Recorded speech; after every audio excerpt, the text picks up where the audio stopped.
He tenido en la consulta pacientes que han venido diciéndome, mira, tengo todos estos síntomas por la menopausia. Y luego resulta, ostras, no era por la menopausia, era un estrés desorbitado. Me ha pasado a veces mujeres que han venido a la consulta diciéndome, mira, es que no tengo deseo sexual por la menopausia. Y después resultó que tenía una mala relación con la pareja. Esto puede pasar. Puede pasar que algunos de los síntomas que tengamos en esta etapa de la vida puedan deberse al cambio hormonal, pero sí que es cierto que muchas veces metemos todo en el mismo saco y resulta que todo es menopausia. Por eso es muy necesario en esta nueva etapa de la vida saber exactamente de dónde vienen los síntomas, si son realmente por la menopausia o vienen de otra cosa. Es muy necesario hacer ese perfecto diagnóstico diferencial, que me gusta llamarle en mi nuevo capítulo en este maravilloso podcast, donde te voy a dar todas las claves para que puedas vivir en esta nueva etapa con salud, con plenitud y sabiendo cada cosa en qué sitio está y cómo ha de tratarse. Bienvenidas. Bienvenida a un espacio diferente. Aquí no hablamos solo de ginecología, hablamos de mujeres, de historias, de vida. Soy la doctora Miriam Aladib y creo en una ginecología honesta, cercana y con voz propia. Este es tu podcast. Piensa que hoy puede ser un gran día. Este podcast es una producción de Nexalios Comunica. Bienvenidas al episodio de hoy, que vamos a hablar de un temazo, la menopausia. Ahora está muy de moda hablar de la menopausia, por suerte, porque hasta hace nada era un tema bastante tabú. Y vamos a abordarlo de una manera que sea comprensible, que entendamos de una vez por todas de qué va todo esto de la menopausia, pero primero tenemos que empezar por unas definiciones básicas para que sepamos movernos, porque una de las cosas que suelo decir habitualmente, oye, la menopausia no es una enfermedad, es una etapa de la vida. Y ya aquí mucha gente se me echa encima y me dicen, bueno, Miriam, ¿cómo que no es una enfermedad? Pero si yo estoy hecha polvo desde que tengo la menopausia. Claro que es una enfermedad. Y bueno, creo que aquí estamos mezclando los conceptos, por eso vamos a empezar aclarando esos conceptos y luego vamos a entender un poco cómo podemos cuidarnos y cómo podemos mejorar nuestra salud física y mental durante toda esta maravillosa etapa. Y sí, porque puede ser maravillosa la menopausia. ¿Qué es la menopausia? Pues mirad, la definición de menopausia es esa, precisamente, es el cese de la actividad ovárica. Los ovarios cíclicamente va produciendo hormonas, tenemos dos fases del ciclo muy diferenciadas, la primera fase y la segunda. La primera fase desde la regla a la ovulación y la segunda de la ovulación a la regla. Y toda esta ciclicidad tiene un sentido, que es pues garantizar que un posible embarazo que se produzca pueda tirar hacia adelante.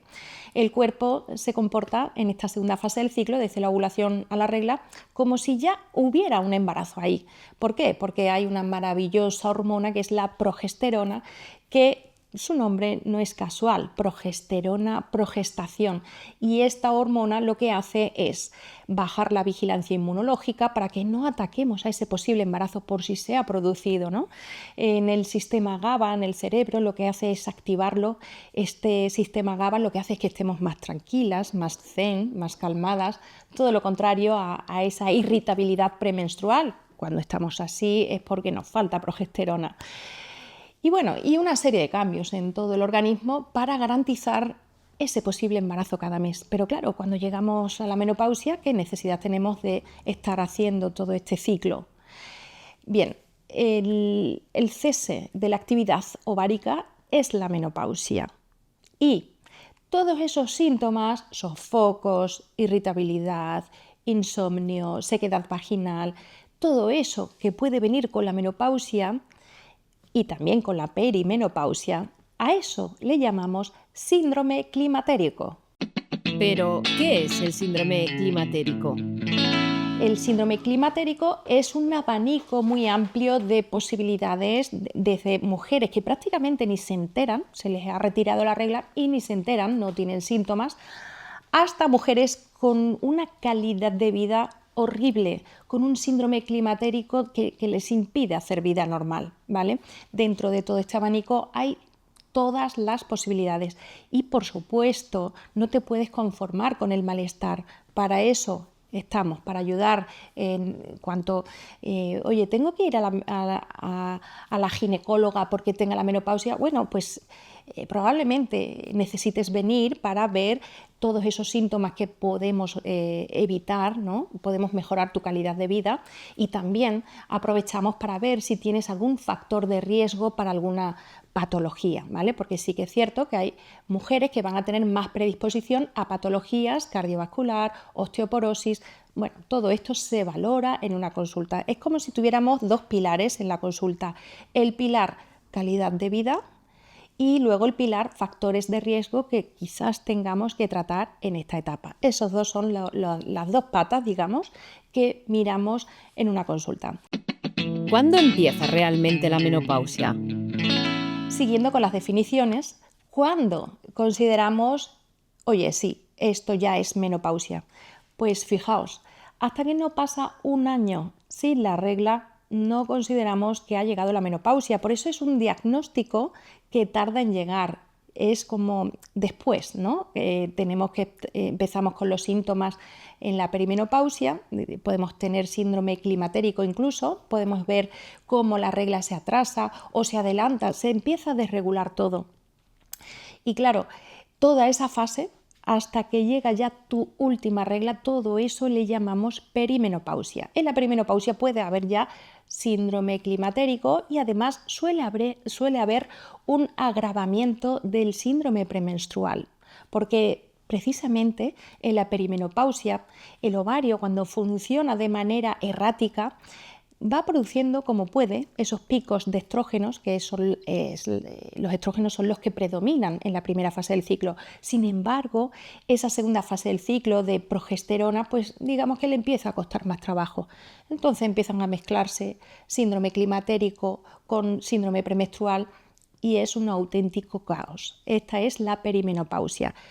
Vuelvo a decir, hay mujeres que no van a tener síntomas. Aquí hay de todo, desde mujeres que se les retira la regla y no vuelve más, a mujeres que se les desregula y durante muchos años están en perimenopausia hasta que finalmente llega la menopausia establecida. Ahí ya podemos dar ese diagnóstico. Insisto, tiene que pasar un año entero. De broma le digo muchas veces a mis pacientes, cuando llevan, por ejemplo, 8 meses sin la regla, con incluso analítica, que sus valores hormonales están igual que en la menopausia, y les digo, hasta que no pase un año no te voy a dar el título de menopausia. Esto lo digo muchas veces un poquito así, medio en broma, medio en serio, porque realmente tiene que pasar ese año para que podamos decir que es una menopausia establecida. Y durante todo ese proceso podemos hacer muchas cosas para cuidarnos y para tener una calidad de vida óptima. No tenemos que conformarnos con estar mal. Si estamos mal, pues tenemos muchos tratamientos posibles para tener una vida maravillosa, como es posible, por supuesto, en esta nueva etapa. ¿Qué pasa con las hormonas en esta etapa?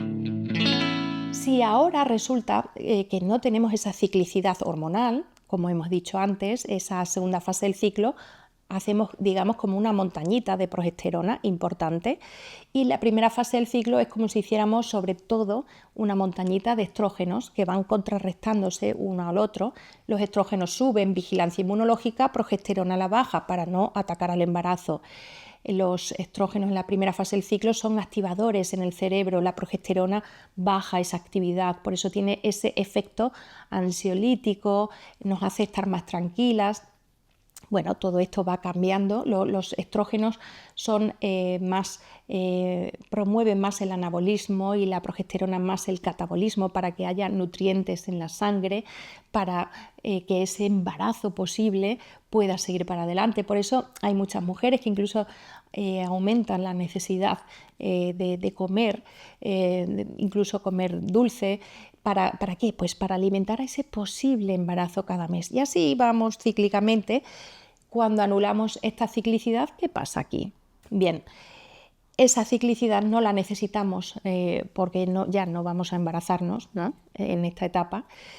Y claro, pero todos esos sistemas en los que actúan las hormonas sexuales, ¿qué pasa con eso?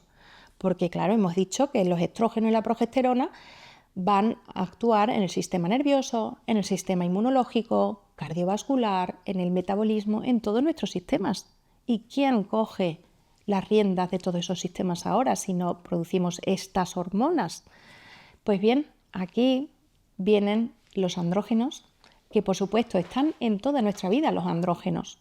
Lo que pasa es que antes de la menopausia los andrógenos son fabricados por los ovarios y también por las glándulas suprarrenales, que son unas glandulitas que están encima de los riñones. Bien, pues con la menopausia seguimos produciendo esos andrógenos que están en esas glándulas suprarrenales y estos andrógenos van a regular el sistema inmunológico, van a regular todas esas funciones que hemos dicho antes, ¿no?, que van a hacer los estrógenos y la progesterona. La importancia de la vitamina D en la menopausia.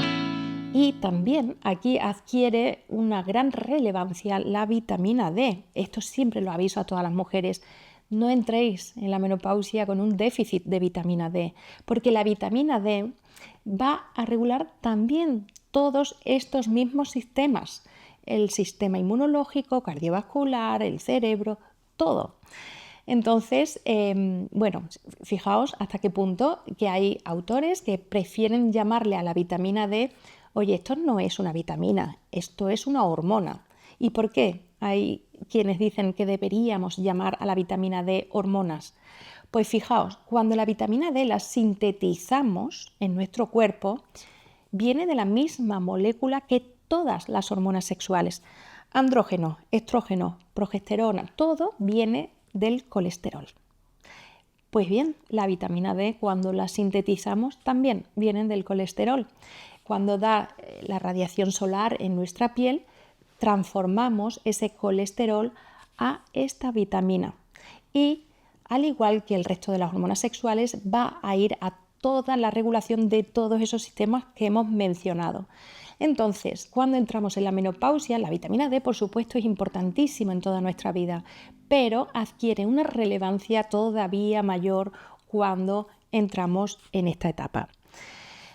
¿Hay que suplementar? ¿Sí o no? Pues depende. Si tienes bajos niveles de vitamina D, por supuesto, estaría bien suplementar. Siempre con consejo de tu profesional de salud de confianza, porque tiene que haber una serie de criterios para que sea beneficioso suplementar. Por ejemplo, si tuvieras un problema, por ejemplo, un hiperparatiroidismo primario, no tendría sentido directamente ir a suplementar vitamina D, sino primero solucionar ese hiperparatiroidismo primario. Paratiroides y menopausia. Quiero hablar un poquito de esto, de la paratiroides, porque fijaos lo que pasa cuando tenemos un déficit de vitamina D en la menopausia.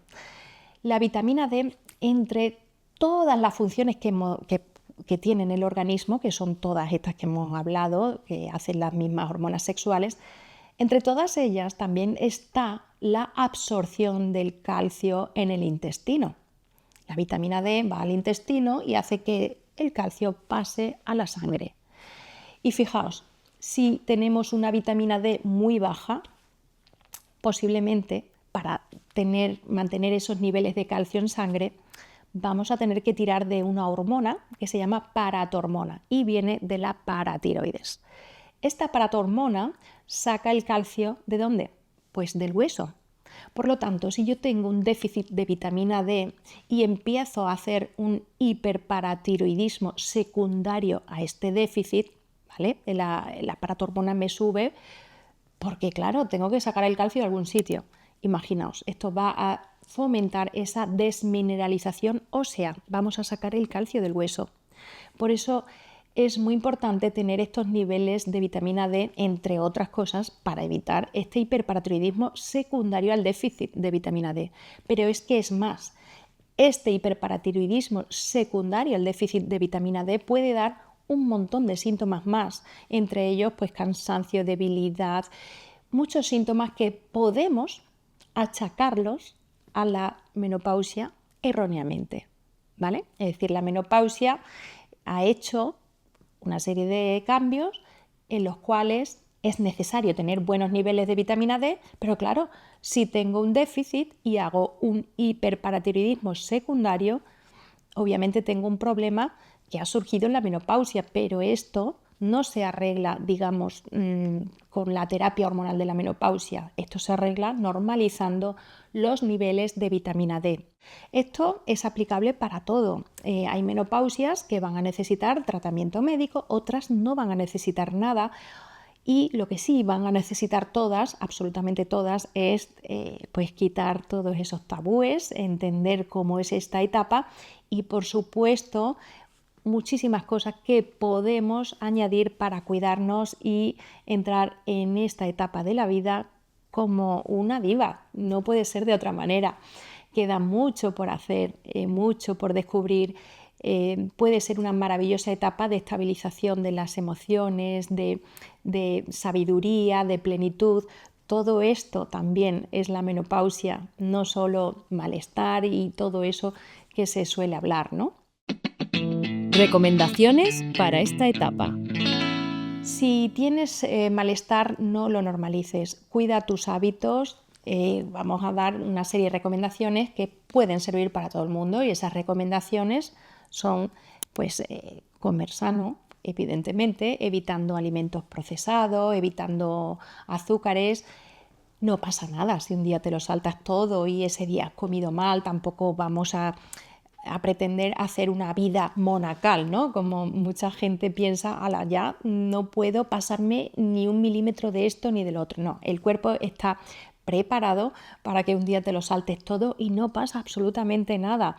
¿Por qué? Porque no todo es la alimentación, también es el estrés, evitar el estrés, el tener un entorno que realmente te aporte, porque claro, si tú tienes un entorno donde no tienes buenas relaciones sociales de calidad, es un entorno estresante, todo eso va a penalizar mucho, va a subir esa hormona del estrés, ¿no? El cortisol, y el cortisol alto lo único que va a hacer es desorganizar todavía más esa nueva etapa hormonal y se van a intensificar muchísimos de esos síntomas que erróneamente vamos a achacar a la menopausia. También, por supuesto, pues dentro de esos hábitos se habla cada vez más del ejercicio físico, pero no solo ejercicio físico aeróbico, sino también el ejercicio físico de fuerza. Mantener una buena masa muscular es un seguro de vida, porque no solo es beneficioso para la prevención de la osteopenia y de la sarcopenia, ¿vale? Osteopenia, cuando el hueso se empieza a desmineralizar, sarcopenia, cuando el músculo empieza a perderse, sino que tener una buena masa muscular a nivel metabólico es muy interesante, porque a mayor masa muscular, menor resistencia a la insulina. Al contrario pasa con la grasa, a mayor depósito de grasa, más resistencia a la insulina. Y la resistencia a la insulina es algo que va a deteriorar muchísimo más nuestra salud. Tened en cuenta que la resistencia a la insulina es el primer paso para factores de riesgo a nivel cardiometabólico, hipertensión, obesidad, diabetes. Todos esos riesgos cardiovasculares y metabólicos van a estar aumentados a mayor resistencia a la insulina, ¿vale? Sin embargo, el músculo te protege de todo esto. Y bueno, también está muy bien tomar el sol, entendiendo también cuáles son las horas que mejor vienen a tu piel. No todo el mundo tiene la misma piel, por lo tanto la exposición solar debe ir también acompañando a cada caso en concreto, ¿no? Si tienes una piel muy blanca y te vas a exponer durante muchísimo tiempo a unas horas que hay una radiación muy elevada, pues a lo mejor no es buena idea, ¿no? Pero sí que hay ciertas horas del día que ese daño es mucho más bajo que el beneficio que puedes obtener para que te sirva, ¿no? Para sintetizar esa vitamina D de la que tanto hablamos. La menopausia no es un interruptor vital. Y bueno, sobre todo,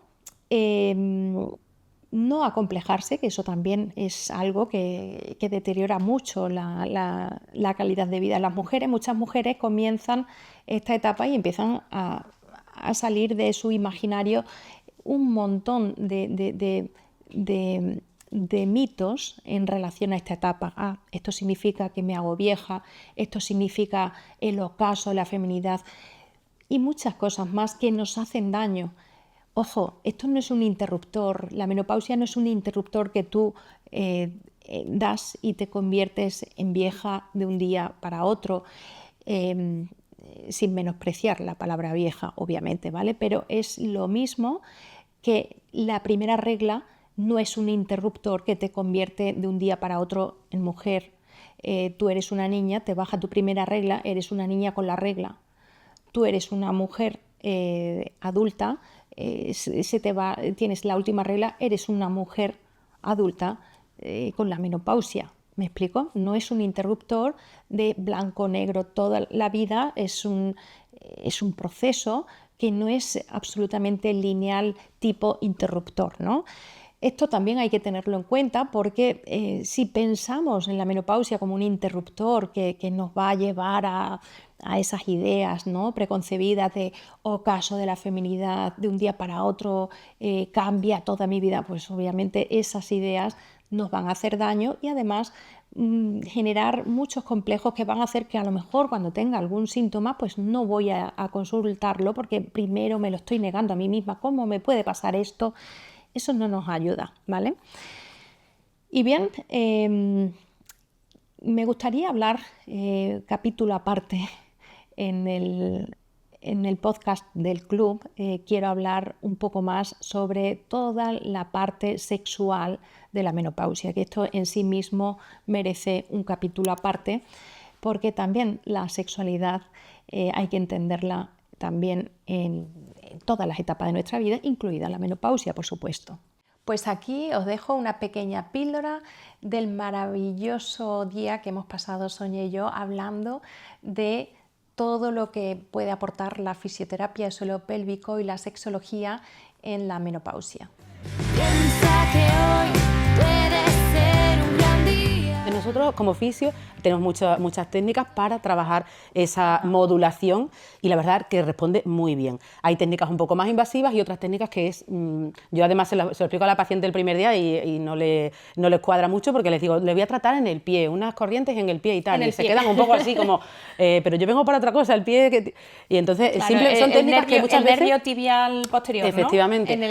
Ahí, por ejemplo, tú aplicas una técnica de neuromodulación para que los nervios, digamos, aprendan, de forma refleja, ¿no? Por decirlo de alguna manera. Como a modularlos, es que es la palabra, modular un poquito esa inervación. Es decir, que si yo tengo ganas de orinar, que sea porque realmente hay orina en la vejiga y no que estoy la vejiga al 50% y tengo unas ganas como que si... no pueda.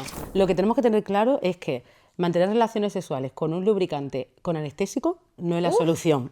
Ya lo hemos hablado alguna vez y yo he tenido pacientes que me lo han contado en consulta y no me lo he terminado de creer hasta que ya lo he escuchado varias veces. Entonces, el decir... Anestesiar para tener relaciones, pero la ¿cómo, zona cómo, que cómo? no te duela y a otra cosa, mariposa, porque es que no... Y eso entonces eso no. Tómate Eso no. una copita de vino También, para poder tener relaciones, claro. por favor. O sea, no. hay cosas que ya no deberíamos escucharlas, no deberíamos escucharlas en Todavía ningún se escuchan, sitio. ¿eh? Efectivamente, y se escuchan. ¿Te gustaría conocer a Miriam Al-Adib de una forma más personal? ¿Conectar con ella y con otras mujeres como tú en un espacio íntimo y auténtico? Entonces, únete al club de Miriam Al-Adib. Accede a podcasts exclusivos con historias reales, contenidos íntimos y reflexiones personales que no verás en otro sitio, retos y recetas del famoso marido de Miriam, foros para compartir tus ideas con otras mujeres y encuentros virtuales para hablar directamente con Miriam. Es mucho más que una comunidad, es una piña. Entra ahora en www.elclubdemiriam.com y forma parte de algo único. Y hasta aquí el episodio de hoy. Vamos a seguir hablando de menopausia, pero de muchísimos temas más que nos afectan a las mujeres. Y siempre lo digo, toma las riendas de tu salud y piensa que hoy puede ser un gran día para comenzar. Este podcast es solo el comienzo. ¿Quieres seguir conmigo más allá? Pues únete a mi club y encontrarás contenido exclusivo, cercanía y una comunidad que crece cada día. Vente y hagamos este camino juntas.